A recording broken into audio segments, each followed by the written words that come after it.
زمونږ سره چې طبیعت نه لګي د دومره وران وران نومونه راته ولیږي ځکه چې زمونږ عامي چې ورته خبره وکړي نو په ده باندې اور ولګي دی د هغه جواب نشي کولی نو چې زمونږ عالم ورته مخامخ شي بیا به دی څه وایي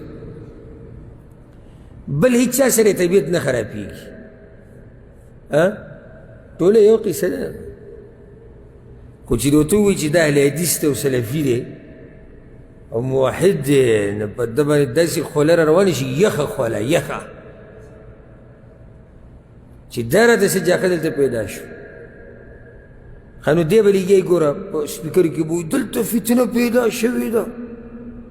په دې کلي کې فتنه پیدا شوې ده او په دې دینداره خلکو کې فتنه پیدا شوې ده نو ته به وایي چې الله خیر چېرته څوک یهودی شوی دی که هندو شوی دی نصراني شوی دی څه چل شوی هغه اعلان یې کړی زه اهل حدیث یم نو ستا په دې کلي کې چې دا قبر پرست اوسي دا فتنه نه ده ستا په دې کلي کې چې دا خزعبلاتو والا او دا قصو والا او دا قبر پرست او پیر پرست او پیري او مریدي او منګړت قصې او بېدیني روانه ده دا ولې فتنه نه ده ستا په دې کلي کې چې دا چرس خرڅېږي او خلک اسکي او نشې تماشې دا فتنه نه ده ستا په دې کلي کې چې دننه فحاشي کېږي ولې دا فتنه نه ده ته دې مخنیوی نه کې ستا په دې کلي کې چې غلاګانې او ډاکې کېږي ته دې مخنیوی ولې نه کې ستا په دې کلي کې چې د الله سره دشمني کېږي خلک سود خوري ته دې مخنیوی ولې نه کې ستا په کلي کې هندوان اوسېږي هېڅ خبره نه ده ستا په کلي کې کریسچن اوسېږي هېڅ خبره نه ده ستا په کلي کې بریلی دی هېڅ خبره نه ده ستا په کلي کې شیعه دی هېڅ خبره نه ده ستا په کلي کې هر قسمه سړی اوسېدی شي عثماني پکې شتي بل شتي بل شتي هېڅ خبره نه ده خو چې صرف یو سلفي راغی نو فتنه راغله مشکل دا نه دی مشکل بیا دا سلفي سبا له بیا خبرې کوي مولوي صاحب تا چې را خبره وکړه په دې څه دلیل دی دا ټکی نه دی دال لام یا لام دلیل دا د دوی هر څه ختموي چې یو پر پاسې دی که نه چې مولوي صاحب په دې څه دلیل دی نو مولوي صاحب له دې سر وچورلو ځکه چې دی ده نه غواړي چې ما ته په کلي کې دې څوک پیدا شي چې هغه زما نه څه غواړي دلیل غواړي دا دلایل چې کله غوښته شروع شي خو کاروبار بندېږي ما د یو مولوي صاحب بیان اورېدو وایي اوس راته نوي فتنه دا پیدا شوې ده جي وایي د قرآن او حدیث په رڼا کې جواب راکوي دې ته والعیاذ بالله فتنه وایي نو په هره مسله هم دلیل نه وي دا اوس د ده خبره ده الله یې د خولې نه دې چې خبر راوباسي نو یې کمقلانو په هره خبره هم دلیل نه وي دا اوس خبره شوه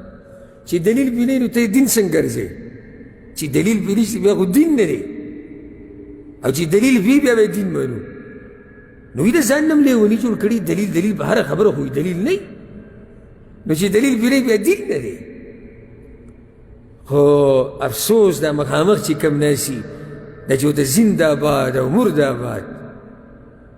نعره تکبیر او بس یو دقه نعره تکبیر او مرده آباد او زنده آباد زمونږ امیر کته او د هغوی امیر بره زما په دې عوامو زړه مو وسوځي ورته مو غوسه هم پیدا شي زړه مې په دې وسوځي چې غریبان دومره ناستي او حق یې ونه پېژندو غوسه مې ورته په دې پیدا شي لکه اوس که زه خبره وکړم چې دغه مولوي صاحب په خطا دی د پلانې دي شي نو په ما پسې به خبرې کوي ده وګوره داسې نه و په کار او کوم عالم چې ولا هر څه تباه کوي هغه یې څه دی هغه زنده آباد دی نو په دې به سړی خفه کېږي نه زه ترې نه مال غواړم نه وله مال خرابوم الحمدلله نه وله عزت ګډوډ کوم نه مې دا ویلي چې دمونه اچومه منترو والی یمه کوډ والی یمه ښځې راولئ لوڼه راولئ پلانې راولئ هغه راولئ نه دا قصو والی عزت نه خرابوم الحمدلله بلکې کوشش کوم چې د خپلو خلکو عزت د الله په توفیق سره ښه ډېر کوم او دریم او نه وله دین خرابوم نه چې نه وله دین خرابوم نه وله مال خرابوم نه وله عزت کې ګوتې وهمه د ما سره طبیعت نه لري هغه کوم چې وله دا هر څه ختم کړي دي زار شه نر مولای نو الله دې رحم وکړي زموږ په حال باندې بلکې دومره غټه دعوا دا خو پرېږده چې ته د یو چا غلطي بیان کړې او هغه یې ومني یو مولوي صاحب په بیان کې لګیا و وی یاده کوي دا خبره چې چا هم په ما پسې خبره کوله هغه به زناکاري یعنی دومره غټه دعوا چې چا هم په ما باندې رد کوو هغه به زناکاري اوس دې باره کې تاسو څه وایئ او عوامو لاندې زنده باد څومره ښکلې خبرې وکړې ټول یې زناکار کړو او وی په ما پسې یو کس خبره کړې وه دا خلک بیا ورځ دي زما دغه نه کلیپ جوړ کړي او هغه ملا به را پیدا کړي دغه شی به ورسره ولګي خو زما مقصد چې دی هغه اصلاح کول دی نو ما پسې یو کس خبرې کړې وي وی ما کسانو ته وي چې غوسه کېږئ مه ویې لټوئ اصلیت یې څه دی وایي چې ویې لټوه هغه د خواښې سره به یې زنا کولی نو مطلب دا دی وایي چې پاک سړی په ما پسې خبرې نه شي کولی په ما پسې چې به لګي یا به زناکاري دا اوس د کوم ځای خبرې دا موږ په کوم ځای کې اوسېږو زموږ عقل چېرته تللی دی خطا کېدی خو هر څوک شي داسې ووایه وروره څوک چې هم په ما باندې رد کوي نو کنځلې دې نه کوي سپکې سپورې دې نه وایي ما ته دې خبره واضحه کړي زه به یې شکریه ادا کړم که صحیح وه او که نه هغه پکې خطا و نو زه به هغه پوه کړم چې نه وروره ستا سوچ غلط دی خبره ختمه شوه نو دلته شیخ تا ته دا وایي چې عامي د موحدینو په څو علماو زورور دی په زرو یو پیر چې خبره وکړي که نه نو بیا ټول ګډوډ بیا د هغوی سره څه جواب نه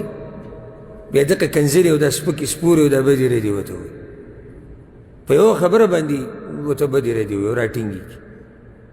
ما سره داسې ډېرې خبرې دي چې هغه مونږ بیانولی شو دلته چې یو موحد عامي څنګه خلک ګډوډ کولی شي ما تاسو ته هغه قصه ذکر کړې مو یو پیر ما کړې وه درس کې دلته چې د سوات کې یو مشهور بابا دی سیدو بابا ورته وایي او دا پوخا دا خلک به خواره ډېر تلو راتلو اوس خلک الحمدلله پوه شوي دي ډېر حده پورې نو هغه کس قصه کوله چې ده په دې قبر باندې له پاسه دا قیمتي لیټونه چې دا پې وي هغه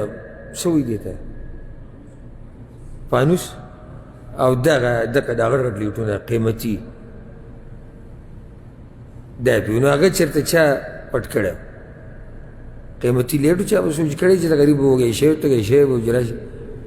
ګزاره وکړي ګزاره خپل کار به روان غټه غوغا جوړه شوه او جي د بابا صاحب د دغه نه چا پانوس وړی دی او لیټونه یې وړي دی او دی یې وړي هغه سړی چې خلکو راګیر کړي هغه نشهیز و چرسي و هغه چې د خرچه به ورسره ختمه شي بل ځای نه دی موندلی دغه طرف ته راغلی اوس دا هغه سړی دی چې توحید په مسله باندې پوه دی په دې ځای کې په دې مسله پوه دی دا نه چې دا یو مولا دی او ښه جوور پې پوه دی دا نه یم خو دې ځای کې ذهن کولاو دی او ورسره نشهیز هم دی ګورې دا چې لا دی روغ وی دی څه کوي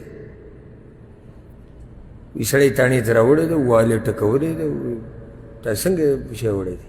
هغه وایي چې ما نه دی وړی ما نه دی وړی تا ورسره څه ثبوت دی چې ما وړی خیر خبرې ترې لګیا کولې نو هغه کس ورته وایي چې تاڼه کې چې ته څنګه داسې مضبوطه دعوه کوې چې ما نه دی وړی وایي ما نه دی وړی تاسو خو دا وایي چې د په لاس کې دا اختیار دی بابا په لاس کې دا او دا اختیار دی نو ما څنګه د هغه په سینه باندې خپه کېښود او دا پانوس او دا لیټ ما لرې کوزی دي چې د خپې نه راښکودم ولې نه زه به یې راښکودی وی راګوزار کړی به یې کته نو څنګه په دې ځای یو سړی ودرېږي چې ودرېږي خو د هغه په سینه به ودرېږي نو دی چې دومره لرې لرې د خلکو د چا کښتۍ راوباسي د اوبو نه او د چا ډوډۍ چې تنور ته ولېږي هغه راوچتوي او د چا سکی سکی او دلته سړی په سینه ورته ولاړ دی هغه له خپل نه راکوي وي هغه کسان وایي چې درکوي لکه دا چرسیز وی دا په رښتیا لیونی دی دا موضوع یې بل طرف ته واړوله بل طرف ته یې نه راړولې حقیقت یې راښکاره کړو نو عامي موحد په زرو مولیانو زورور کېږي ولله الحمد